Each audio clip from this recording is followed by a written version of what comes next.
Lately, I've been struggling off and on with demotivation when it comes to dedicating time to recreational art that isn't for a project. And this has always been an issue for me, as I tend to feel bad when I'm not creating art for something like a game or comic. It's like somehow my brain can't justify spending time creating art that is actually fun for me to make when there's a more important art project that needs to get done. It ends up making art feel more like a chore to be done rather than a passion I enjoy putting my time into. And while there are certainly parts of art that will unfortunately have to feel like work if I'm to actually make projects on a serious scale, making the process enjoyable is an important component to actually making the act of creating art sustainable long term. And one of the ways I've been trying to stimulate this joy for art again comes back to life drawing. Now, growing up, admittedly, I did not have a respect for life drawing, as I thought it was too slow paced and boring.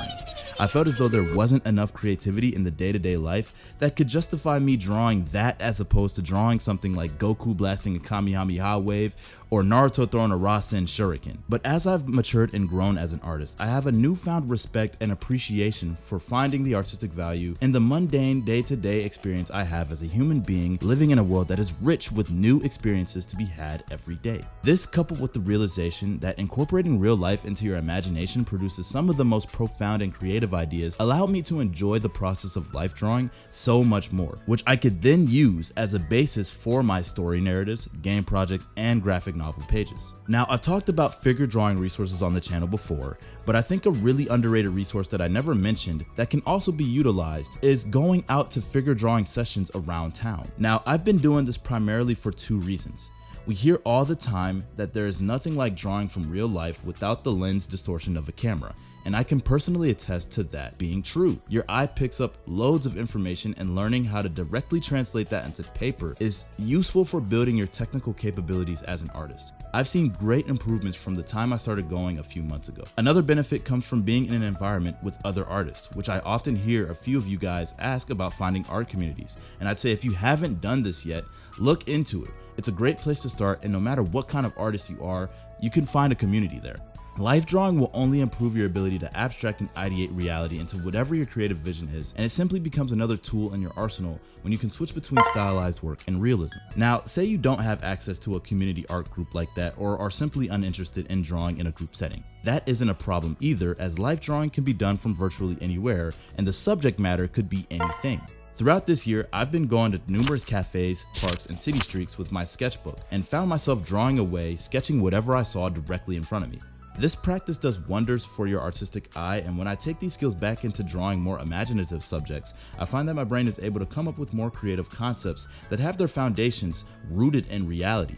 Even if you don't care for drawing the real world at all, every now and again it can at least refresh your creativity and gives your brain a break from having to constantly think of new and imaginative topics to draw. Now, on average, I realistically can only get around 3 to 4 hours of life drawing in a week, which is usually only after I've hit my 14 hours of work on my graphic novel a week. So most of my figure drawing these days falls on a single day, maybe 2 if I'm lucky. Last year, I was averaging around 5 to 6 hours a week as I was filling up my sketchbook and digitally drawing out my life studies in Procreate. These days, I don't really post my studies much, and that's mainly because they're all in my sketchbook, which I'm a little bit lazy when it comes to showing off. But I finished about 1 sketchbook this year, which, considering my schedule, I'm more than okay with, and currently I'm working a way through my second one, and it's been a blast. I've made a video on why sketchbooks are so necessary when it comes to gaining motivation, but to make a long story short, seeing your progress as you flip through the pages of a sketchbook is a very powerful motivational tool to keep going. So I strongly recommend picking up one and doodling in it every now and again. Yes, even if you're a digital artist.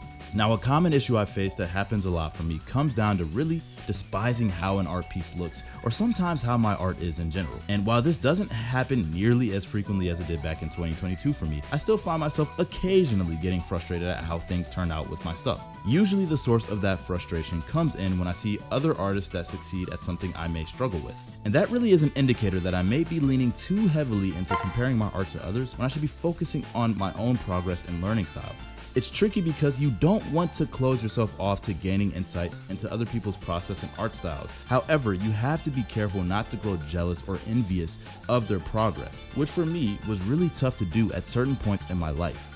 Ultimately, what I found to be helpful was logging off of socials and truly only focusing on my own art and learning for a bit. This forced me to really find appreciation in what my art is and what it does for my mind.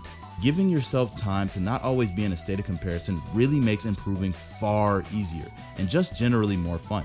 Usually by the time I come back to socials, I'm able to appreciate art again without feeling overly anxious about how I compare to others. So whenever I find myself starting to lean into not enjoying or being okay with what I produce as an artist, I try to reset myself from social media and recline back into what makes art so enjoyable, which for me always came down to getting my ideas onto paper without the pressure of it looking amazing 100% of the time.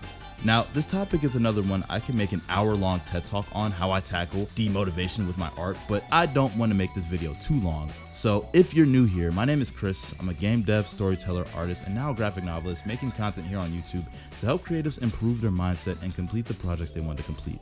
If that sounds like you, feel free to hit that like button and subscribe to your boy as I upload bi-weekly, and the goal is to stay consistent throughout this year with this channel and my project, The Turn-Based Hero, which you can find out more on my socials at chrismason_1 on my Instagram, Twitter, Blue Sky.